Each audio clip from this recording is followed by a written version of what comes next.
Hello everyone and welcome back. If you're here, that means that we did something right in the previous modules and you're enjoying this journey into becoming a better social media manager. Today, we're going to be looking at something that sometimes is seen as negative, but it's actually not. It's something that's going to help your content become better and better. We're going to talk about having a social media content approval process. And I know it's a mouthful, but don't worry, we'll guide you through it. All right, let's go. So let's start by putting the bad stuff out of the way. A content approval process is not bureaucracy. It's not something that is there to slow you down. It's actually something there to help you, to make sure that your idea becomes an excellent post.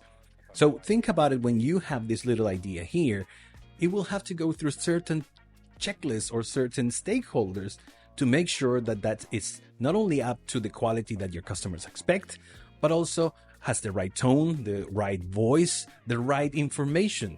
When you look at the whole process as one thing, this is here to make sure that this idea becomes top-notch content.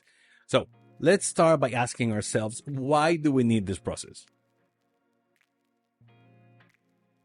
Okay, so why do we have a content approval process?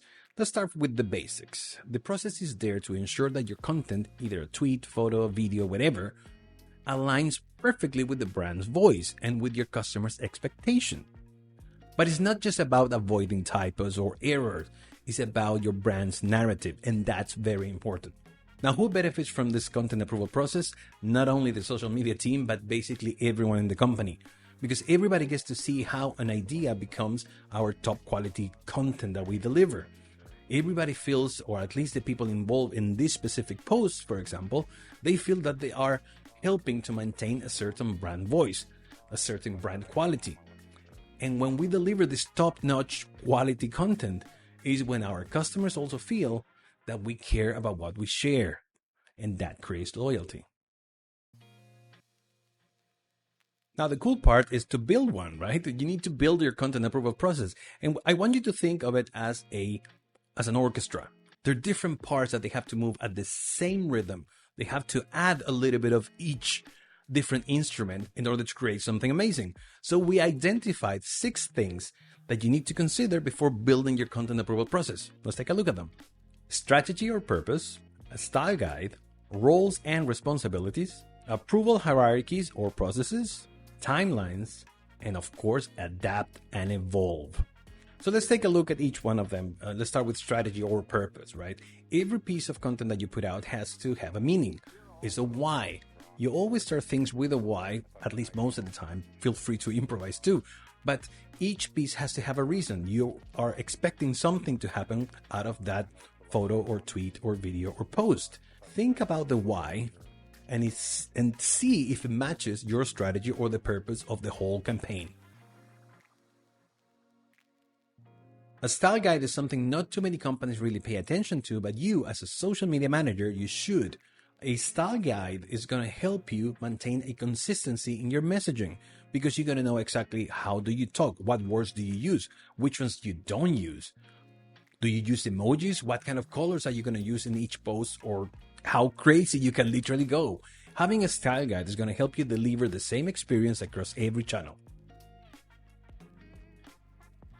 With roles and responsibilities, the best thing you can do is go through our previous module, but if you don't remember, this is here so people don't step in each other's toes.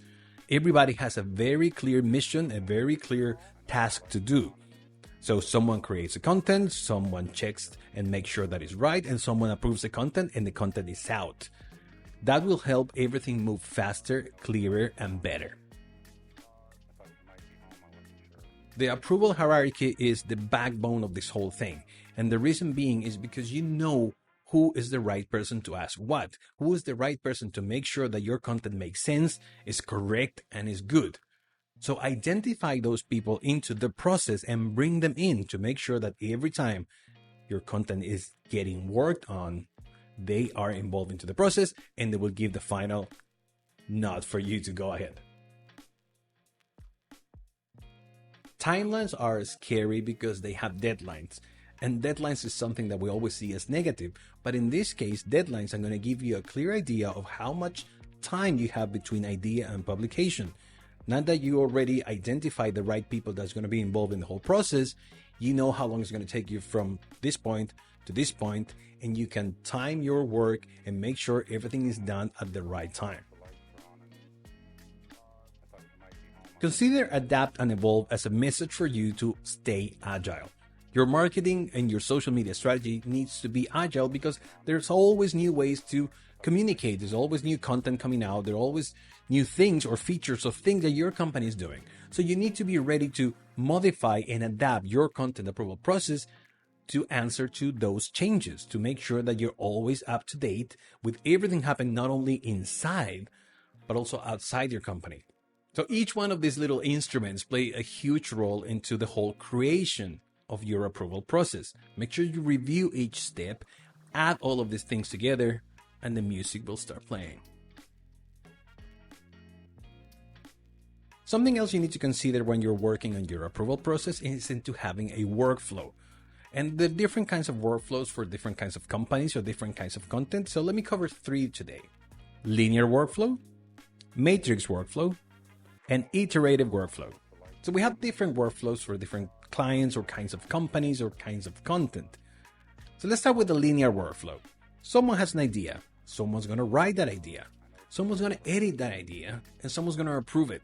It's a very simple line from idea to publishing, which is not the same with a matrix workflow. For the matrix workflow, which is usually saved or reserved for larger companies, is you have different paths for different content. So if you want to tweet something, you have a line here, but if you want to add a photo or create an article, that content is going to take a different path. It's going to have different people involved. And that takes us to the iterative workflow, which is basically something that I use for larger pieces of content or for articles, because I want to make sure that these things are good. And we're going to send it through our line, but we are very open to get that content back and force us to go back to the drawing board.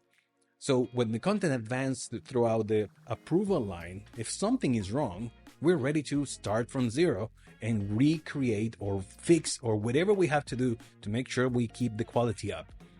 So keep an eye on what's the best way for you and your content, or the best workflow that you want to install in your company.